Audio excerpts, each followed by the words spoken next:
خوراک ملے گی اس کو تو پھر وہ پہلے سے زیادہ صحت اچھی ہوگی اس کی, موٹاپا نہیں آئے گا, بہت سارے فائدے ہیں, عمریں لمبی ہوتی ہیں. پہلے یہ دادیوں نانیوں کی عمریں لمبی ہوتی تھیں, لوگ کہتے ہیں خوراک پہلے اچھی تھی. اب بھائی خوراک اچھی کھا لو, کس نے کہا ہے کہ گندی خوراکیں کھاؤ؟ آج بھی اچھی خوراکیں ملتی ہیں, جاؤ کھاؤ آپ بیٹھ کے. کس نے کہا ہے پیزا برگر کھاؤ؟ پیزا برگر کھاؤ گے تو کچھ بھی کر لو, نسل روکو یا نہیں روکو, آپ کی صحت برباد.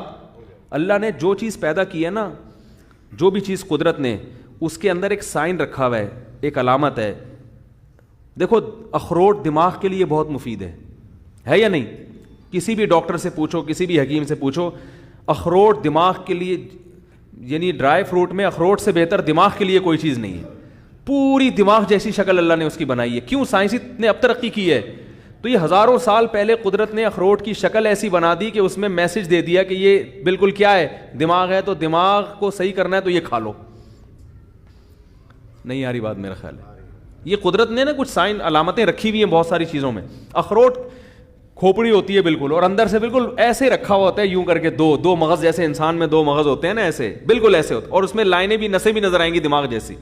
دماغ کے لیے بہترین. بادام آنکھوں کے لیے اچھا ہے, بالکل آنکھ کی شکل کا ہوتا ہے.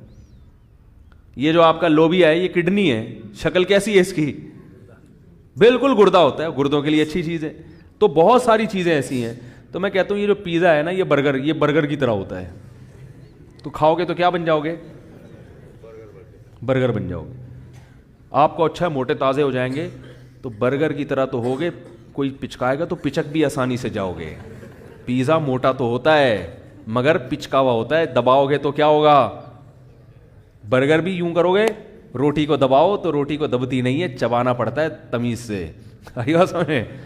جس کے دانت نہیں ہے وہ روٹی کھا نہیں سکتا, برگر کھا لے گا چائے میں ڈبو کے, کیونکہ ڈبو کے کھانے کا اپنا مزہ ہے. وہ سنا ہے نا لطیفہ, بہت لوگ پرانا ہو گیا, جلدی سے سنا دوں آپ فریش ہو جائیں گے. وہ ایک آدمی کسی کے یہاں رشتہ, بیان ختم ہو گیا, جو جانا چاہیں جا سکتے ہیں.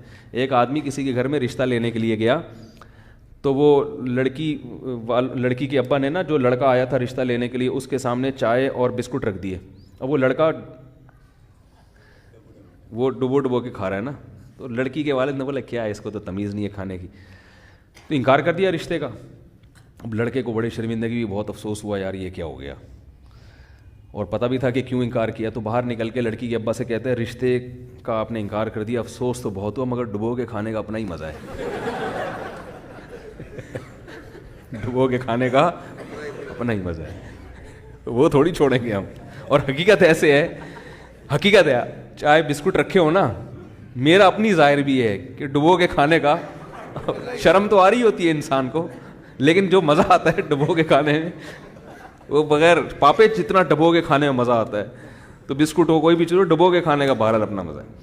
تو اب کوئی بھی, میں کہیں جاتا ہوں نا, کوئی لوگ چائے بسکٹ رکھ دیتے ہیں زبردستی کہ کھا وہ لو, تو پھر میں ڈبو کے ہی کھاتا ہوں, اور میں بولتا ہوں بھائی ڈبو کے کھانے کا اپنا مزہ ہے. آپ کو لگے گا مفتی صاحب کیا کر رہے ہیں, بھائی ہم آپ کی وجہ سے مزہ تھوڑی چھوڑ سکتے ہیں. تو برگر جو ہے نا, برگر ڈبو کے کھاؤ یا بغیر ڈبو کے کھاؤ, جیسے بھی کھاؤ گے کیا بن جاؤ گے؟ برگر جیسے بن جاؤ گے. تو روٹی کھایا کرو, صحیح ہے, ڈبل روٹی نہیں کھایا کرو. اللہ تعالیٰ سمجھنے کی عمل کی توفیق عطا فرمائے. سبحان اللہ و بحمدہ, نشہد ان لا الہ الا اللہ. من مکہ حبیبی نور سطع المدینہ.